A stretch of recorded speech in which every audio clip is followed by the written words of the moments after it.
പ്രതിരോധശേഷി കൂടാൻ vitamin D3 തന്നെ മതിയോ? കുട്ടികൾക്ക് വിശപ്പില്ല, വിശപ്പുണ്ടാവാനും ക്ഷീണം മാറാനും തടിക്കാനായിട്ട് മരുന്നുണ്ടോ ഡോക്ടറെ എന്ന് ചോദിച്ചിട്ട് വരാറുണ്ട്. നമ്മുടെ കേസുകളിൽ മിക്ക ആളുകൾക്കും പ്രതിരോധശേഷി എന്ന് പറയുന്നത് എന്താണെന്ന് തന്നെ കറക്റ്റായിട്ട് അറിയില്ല. നമ്മുടെ ശരീരത്തിൽ പല രീതിയിൽ ആക്റ്റീവ് ഇമ്മ്യൂണിറ്റി, പാസീവ് ഇമ്മ്യൂണിറ്റി, അങ്ങനെ പല പല കാറ്റഗറി ഉണ്ട്. ഇതിൽ ആയുർവേദ മരുന്നിന് എവിടെയാണ് അതിൻ്റെ ഗുണം കൊടുക്കാൻ പറ്റുക എന്ന്?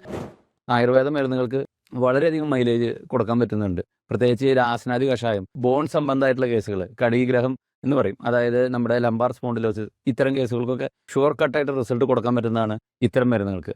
അതിൻ്റെ നാച്ചുറൽ ആൽക്കലോയിഡ്സ് എന്ന് പറഞ്ഞു കഴിഞ്ഞാൽ ഒരുപക്ഷെ കുറുന്തോട്ടി ആയിരിക്കാം. ആ കുറുന്തോട്ടിയിൽ കാണുന്ന ഒരു പ്രകൃതിദത്തമായ ആൽക്കലോയിഡ് സിന്തറ്റിക്കിനേക്കാൾ കൂടുതൽ എഫിഷ്യൻസി ഉള്ളതുമാണ്.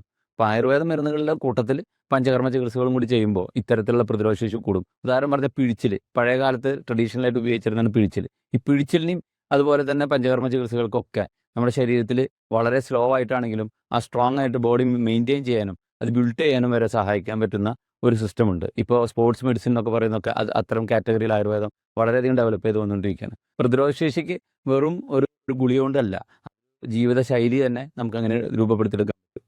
Thank you.